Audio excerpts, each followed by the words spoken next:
Damos inicio a una nueva sesión en la cual has logrado desbloquear un nuevo reto. Hoy tienes una oportunidad para subir de nivel. ¿Estás listo? Comencemos. Bien, vamos entonces a comenzar el día de hoy con una nueva sesión enfocada hacia el estudio del DOM.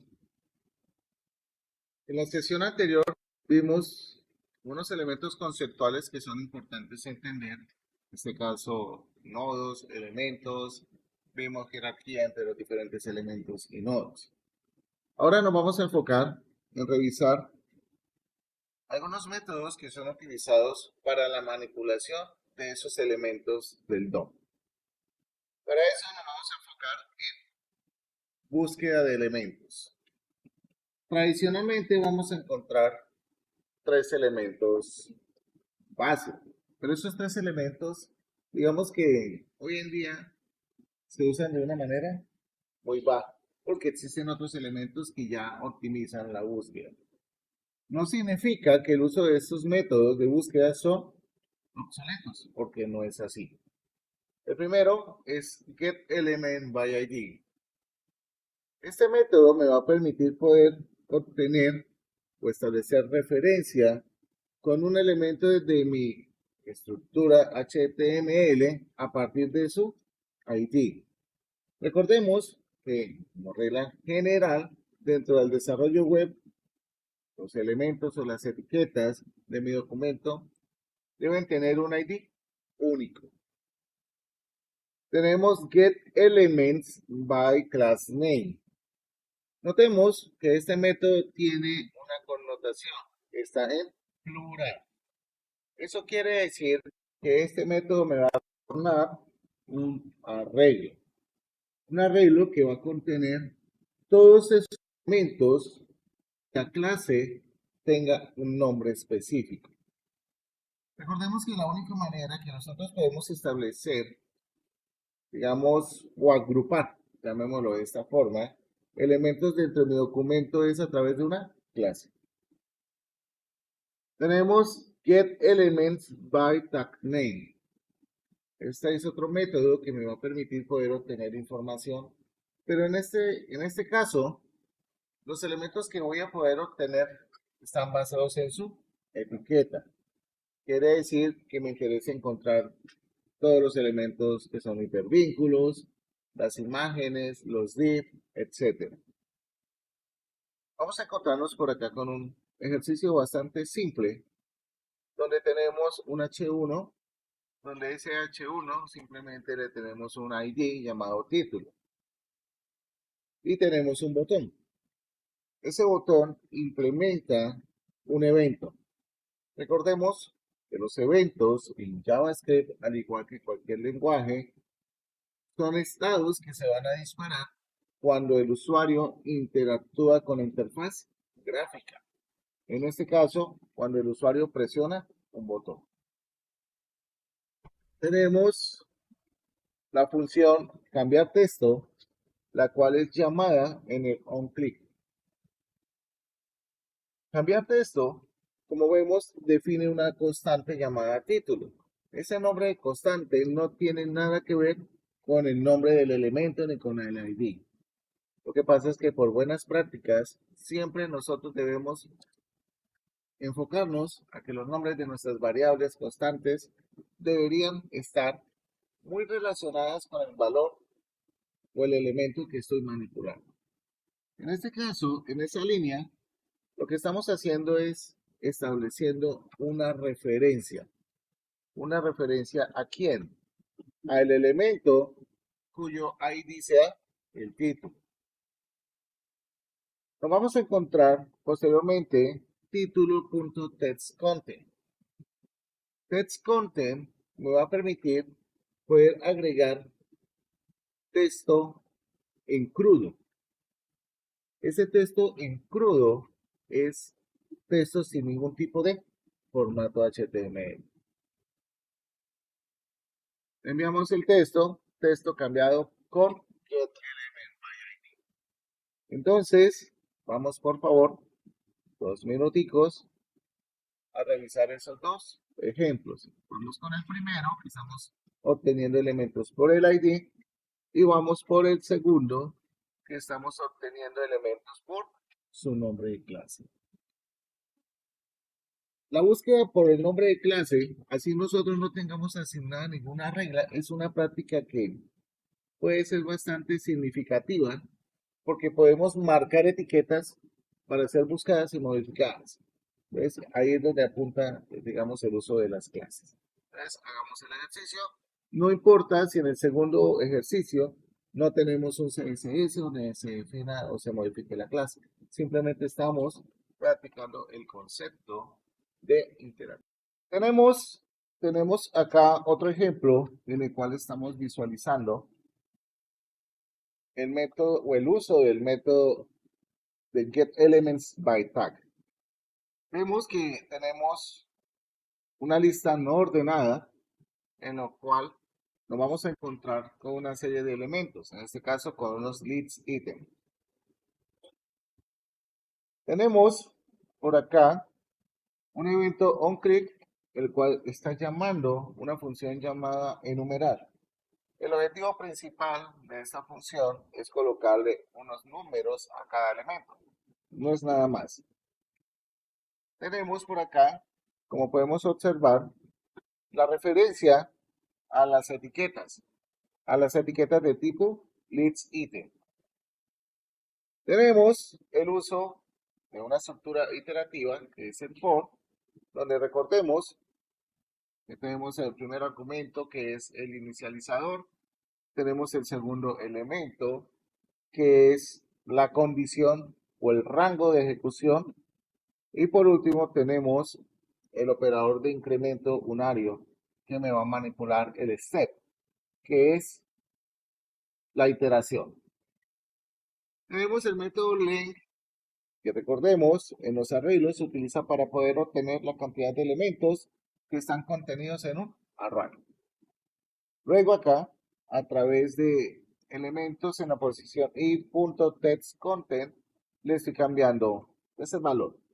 Aquí estamos utilizando una interpolación de variables. Resulta que con la evolución de JavaScript se implementaron dos métodos. Y estos dos métodos son los más conocidos o usados hoy en día. El Query Selector y el Query Selector All. La ventaja es que con estos dos métodos es más que suficiente para poder obtener cada uno de los elementos que tenemos en nuestro documento.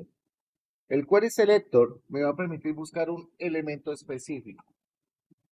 Yo puedo buscar por clase, puedo buscar por ID o incluso puedo implementar reglas dentro de esa búsqueda. Tenemos el Query Selector All, el cual se utiliza para buscar varios elementos.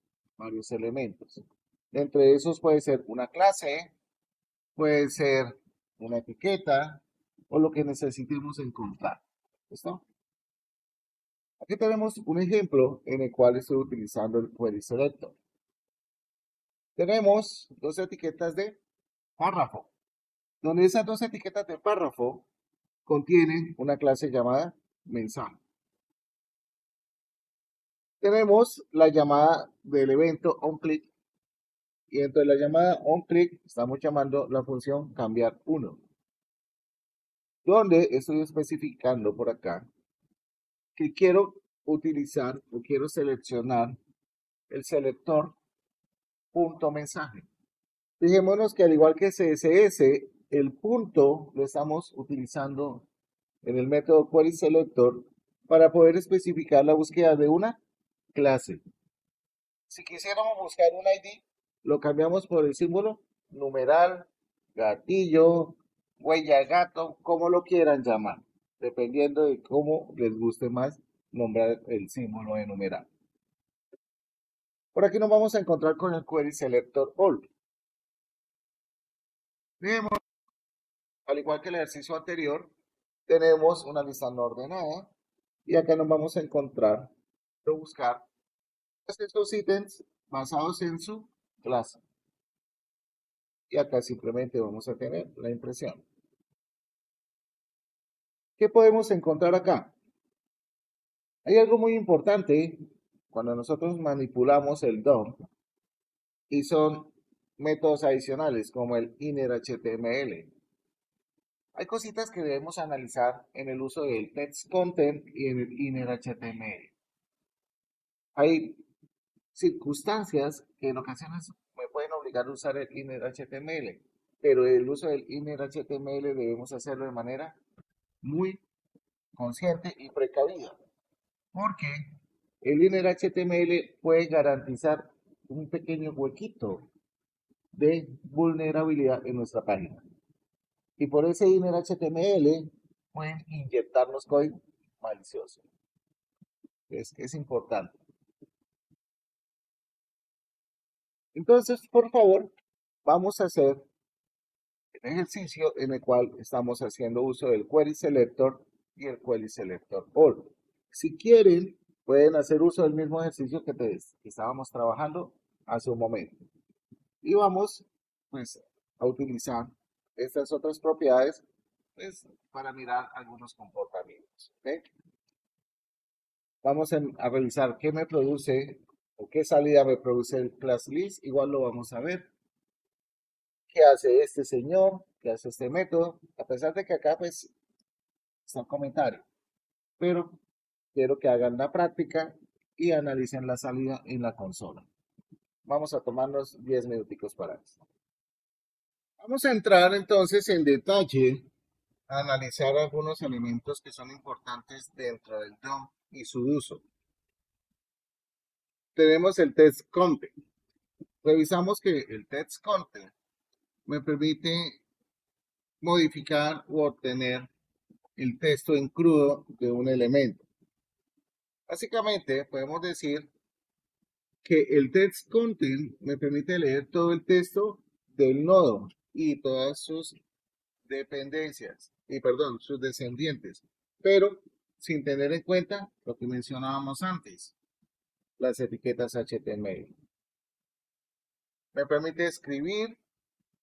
Importante, el text content no interpreta el HTML. ¿Okay? No interpreta el HTML. Pero aquí tenemos un ejemplo simple, igual ya hemos trabajado anteriormente. Importante, en el HTML se interpreta e inyecta HTML. Útil, pero riesgoso.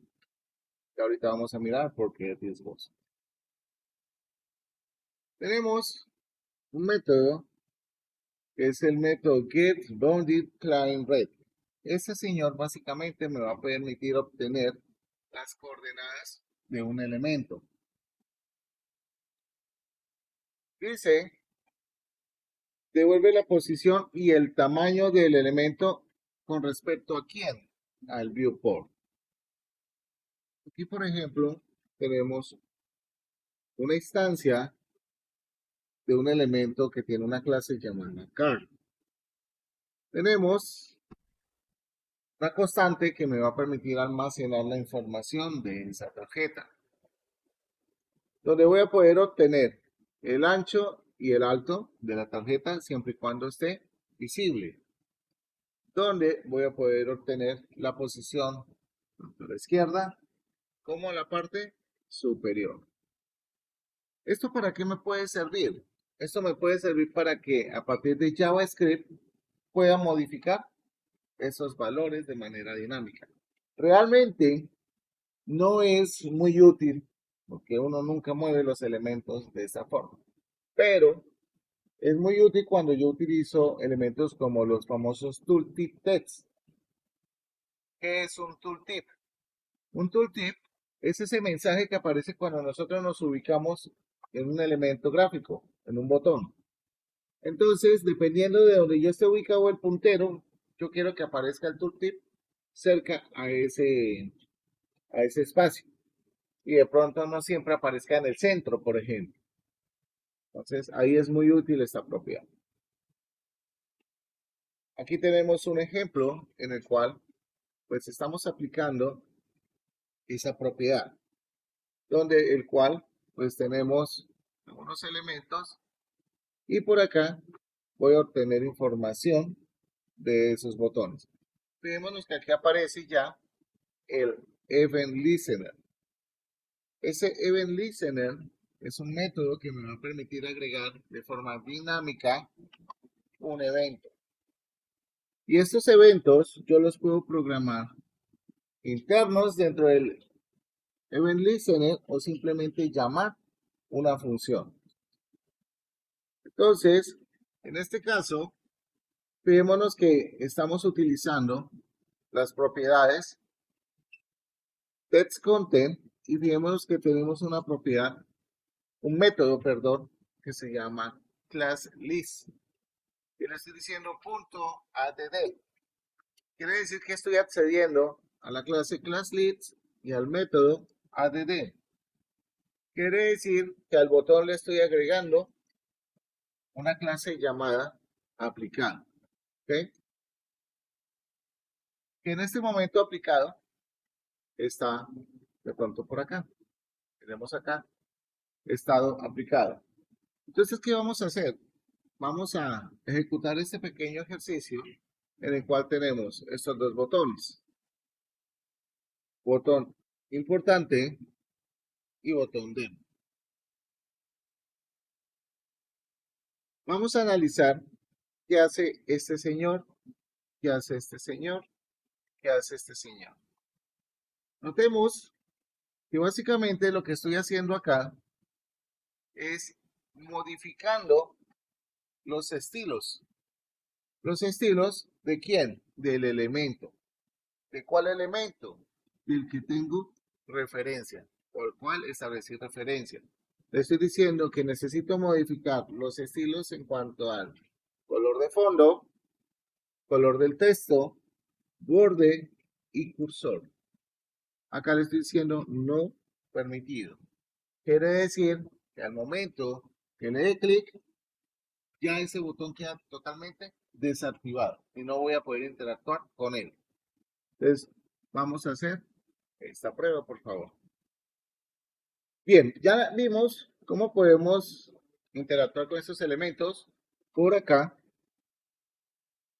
tengo la implementación de ese código que mencionamos. Acá tenemos los dos botones. Aquí tenemos concepto del HTML. Básicamente lo que hago es esto. Si le doy clic, fijémonos que automáticamente él pierde toda interacción. Aquí tenemos botón 2 y tenemos lo mismo pero diferente. Es como así que lo mismo pero diferente. Aquí tenemos el Event Listener que se lo estoy aplicando al botón. En este caso para mi botón es este señor. Fijémonos lo interesante aquí. Tenemos el Listener y aquí le estamos indicando que este evento solo se va a ejecutar una sola vez. Más adelante vamos a ver algunas propiedades, algunos métodos que me van a permitir evitar propagaciones y demás, pero eso lo vemos en un momento. Acá estoy aplicando el disable. Está en true. ¿Qué significa? Que cuando pasa true, pues el elemento va a estar totalmente inactivo. Acá tenemos la implementación 2, que es donde le estamos diciendo que el estilo del cursor sea no permitido. Y fíjense que tenemos los mismos resultados. Están dos procesos diferentes, pero al final vamos a llegar al mismo punto. Entonces, es importante que tengamos presente esto, que no hay una única manera de hacer las cosas. Hay unas cosas que se pueden hacer más cortas, como también las podemos hacer un poco más extensas. Nosotros lo que debemos procurar es que nuestro código sea lo más resumido posible. Vamos al documento entonces. Por acá tenemos algunos ejemplos muy rápidos en los cuales estamos utilizando JavaScript. Acá tenemos un botón, tenemos un ID del botón. Recordemos que en HTML yo puedo incrustar código JavaScript haciendo uso de las etiquetas de script. Tenemos la referencia al botón, estamos creando el Event Listener, estamos deshabilitando el botón y acá le estamos cambiando el contenido. Recordemos que cuando yo uso la etiqueta script, Aquí sí se aconseja colocar la etiqueta al final del documento, antes de terminar el body. Aquí vamos a encontrarnos con otro ejemplo, el cual nos va a permitir alternar entre las opciones de habilitado y deshabilitado. En este caso usando un checkbox. Tenemos por acá una etiqueta, tenemos un checkbox, donde le colocamos un ID llamado toggle. Y simplemente tenemos la opción de checked. Quiere decir que está aquí, marcado. ¿Sí? Entonces, al estar marcado, básicamente me va a permitir habilitar el botón. Tenemos un botón que va a ejecutar una acción determinada. En este caso, tenemos como ID acción. Tenemos un script donde estamos estableciendo la referencia a quién, al checkbox. Fijémonos que como estamos haciendo referencia por medio del ID, utilizamos el símbolo numeral. Lo mismo para el botón, establecemos referencia. Luego, estamos ejecutando por acá una función, ¿cierto? String, el cual se va a encargar de llamar acción y acá le estoy colocando el símbolo de negación, .checked. ¿Esto para qué se utiliza? Esto se utiliza para que él en un momento dado de forma dinámica analice y verifique cuál es el estado que tiene ese botón o ese checkbox. En este caso, si checked es verdadero y yo le doy clic al checkbox, automáticamente estoy indicando que lo voy a desactivar o lo voy a desmarcar. En este caso, el checkbox. Entonces, el valor era verdadero y ahora lo pasa a falso y viceversa. Luego tenemos por acá un event listener. Fijémonos que el event listener se lo estoy asignando al checkbox, pero aquí ya no voy a utilizar el evento click, sino voy a utilizar el evento change. Este evento se va a encargar de verificarme en qué momento ese checkbox cambia de estado. Marcado, desmarcado, activo, inactivo, si lo quieren llamar. Por último, estamos llamando el método sync. Y fijémonos que al final llamo sync. Recordemos que vimos anteriormente en la teoría que este método se va a ejecutar cuando se ejecute el script, el JavaScript. Este método o eso solo se ejecuta cuando el usuario interactúa con el elemento de la interfaz gráfica. Aquí tenemos otro ejemplo, pero en este caso estoy deshabilitando un grupo y para eso se utiliza el field set. Vamos por favor a codificar estos dos pequeños ejercicios para poder observar el comportamiento. ¿Listo? Y con esto pues ya finalizamos la sesión el día de hoy.